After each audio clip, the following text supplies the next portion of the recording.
They told me you can't do that here, Beanie. It might sound good in one of your books, but this is a construction site. You can't build a learning environment here. But I didn't start with a touchy-feely feel-good program or some poster. It started with a shelf. One shelf, a few books, a marble, a cricket ball, and a football.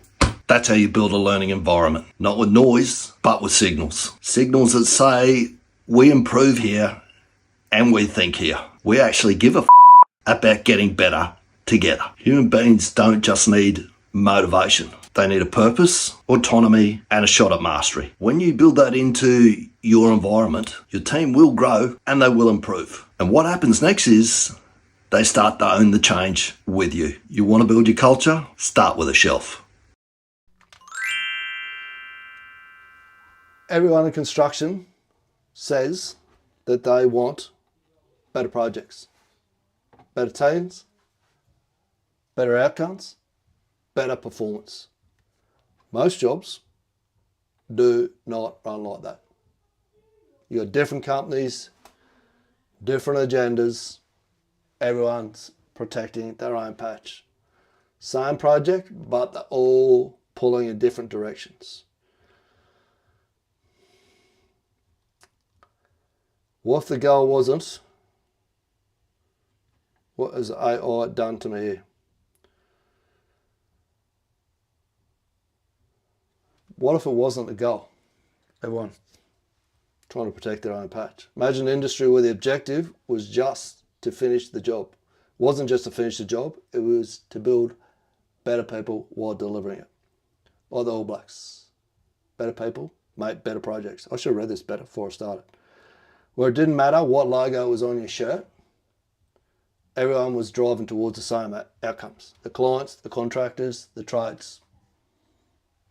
Everyone aligned. Not because they had to be, because that's how we built the system and that's how we measured them, by those behaviours.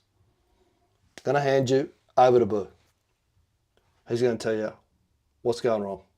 It's not most people, every human on earth. It's not Simon Sinek's why. It's not that. It's just, for what purpose does this activity serve? I've worked with companies that make toilet paper and toothpaste, and they're like, oh, I must feel, you Write that down. What purpose does this activity serve, regardless of what you're doing? must feel a little bit weird working with a company like us that just does toilet paper. And I'm like, no, imagine a world without toilet paper. Imagine that. But that gets lost. And what's really profound is when, as an external agency coming into a company and you have that conversation, people are like, oh, yeah, wow, it's a good point. And it's like, it's not, how does everyone in the company not know that? That's such a failure of leadership where the leaders haven't connected the day-to-day grind of business to imagine this, imagine. Write that down. The leaders haven't connected the day-to-day grind of the project to imagine.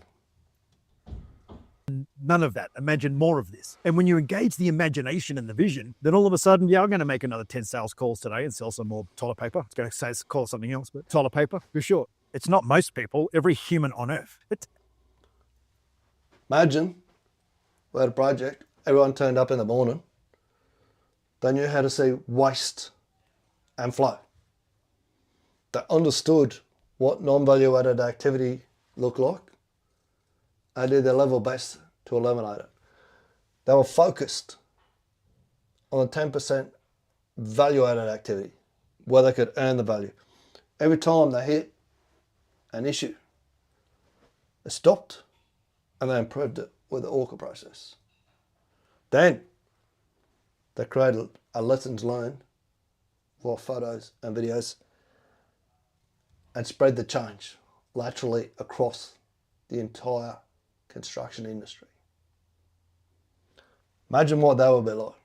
If we did that, if we spent 1 year, everyone on every project in Australia spent 15 minutes per day on that. The daily, I call it the daily catalyst loop, which is taking the best of what Boo does with the ORCA process, the best of what Paul Akers does, 2-second lean, and the best of what the Japanese call yokoten. Spreading information laterally across an organisation. We use this platform like school which takes the best what exponential organisations do, ones that scale from $0 to $1 billion quick. That's what we're trying to do on a project, is scale quickly. Get everyone heading in the same direction.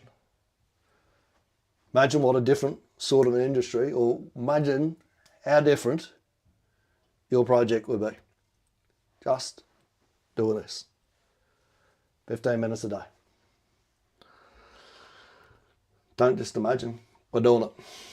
I'm going to tell you how I call BS on the quote, those who can do and those who can't teach or coach. I'll flip that next week. We're going to speak to those who can only do because they can't teach or coach. Going to ruffle some feathers next week. Put a few noses right out of joint. All right.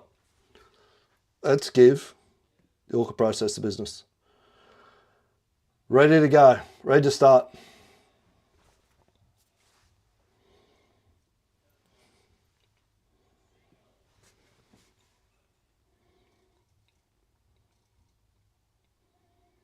Loving Claude over ChatGPT, so much better. And this prompt that Boo gave me access to, so good. Welcome back to another ORCA Live, April 2, 2026, 14.4 minutes, 1% of your day, audience. This is the process live. Let's go. Step 1, the objective. We're looking at exactly what we set out to do today. What was the objective? The objective today was to, and you're going to tell me I can't have two objectives, but I'm going to throw it at you and see if you can wind into one. Finish the TAC plan. No, we finished the TAC plan yesterday. Objective today was to run our first ORCA session with the team live, driving back to their TAC plan.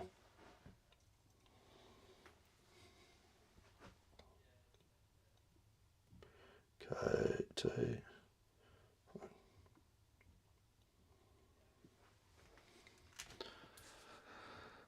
two different sites kicking off with ORCA today. One I did myself and one the lads at Ultra did up in Darwin. I'm going to text them in a minute, see how they went. Two objectives. Let me see if I can thread them. Was it run the first live ORCA session with a client against their new TAC plan? That's it. That'll do. Love it.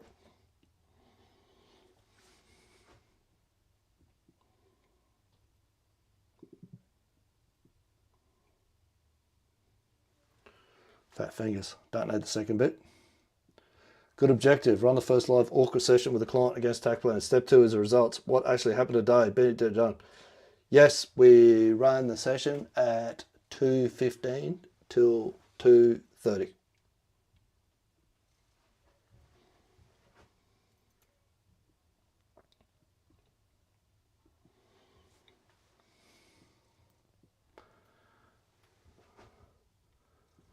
The results were far better than I had expected. The team had actually driven to the TAC plan 100%. I was going to set them the target of hitting 100% for one day, and they already achieved it. So we've made that even harder. Their objective is to hit 100% driving to the TAC plan for 3 shifts in a row. 100% it landed. Everyone that turned up to the session was engaged, bought in, and ready to make it happen.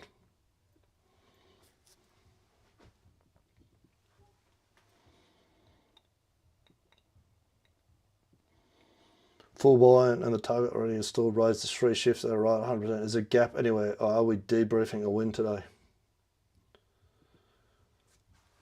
I think we're just debriefing a win today.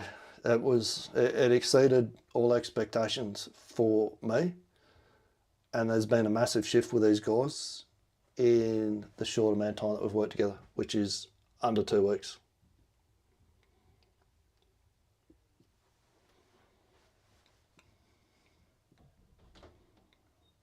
There's always something to learn, even when it goes well. Cause what made it work? What was the one thing that actually drove the results? Okay, so everything. Okay, so when I work with teams from a lean perspective, my primary objective is eliminate the eighth waste, which is underutilized talent. The way that I do that, the process that I use to drive that is I go back to the book by Patrick Lencioni, The 5 Dysfunctions of a Team. At the bottom of the pyramid, the bottom dysfunction is lack of trust. My focus is 100% to build that trust as quickly as possible and start utilising the talents of the people that I am working with. So you see it says to that. The cause of the win was trust built fast, deliberately using the talents already in the room. Why did the trust build so quickly this time? Instead of doing the lean consultant thing, or most lean consultants come in and they want to be the expert. They want to teach everyone how to do everything, show them why what they're doing is wrong and a better way to do it. I completely flipped that on the head at their pre-start, the morning meeting, in the morning, when they said, "Oh, Adam's here to fix things." I was like, "I'm not here." I said, "You guys are the experts at the work that you do. My job is to get the information flowing to you and get you what you need to do your job." That immediately eliminated the "I'm the expert, I'm the guru, and I'm just here to help." So what happened then is people started coming to me and I said, "You guys have all the ideas that you need. You don't need me to give you ideas. You need me to help you get what you need to implement the ideas that you've got." People started coming to me. "Got this idea, Bernie. What about this? We could do this."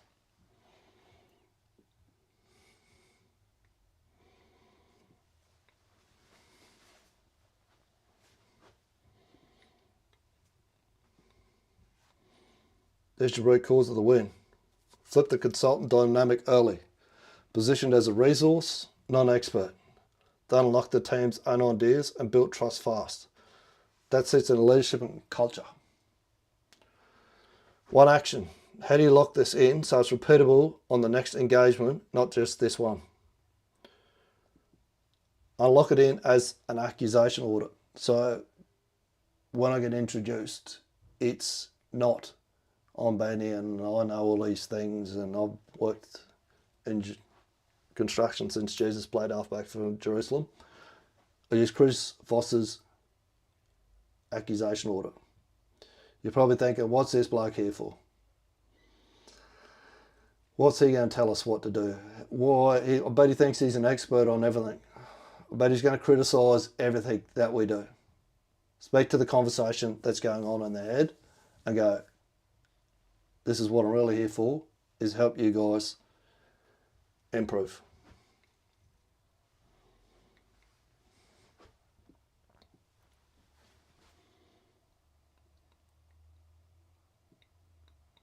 Perfect. Lock that in as the opening statement on every new engagement. Speak to the conversation already happening in their heads before they say a word. Benny drafts a standing open introduction by when? What I'll do is I will lock that in as an action for tomorrow.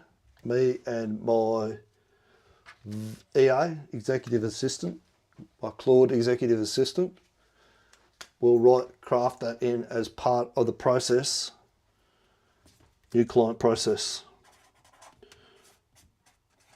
We'll do that. It's public holiday tomorrow before 10 a.m.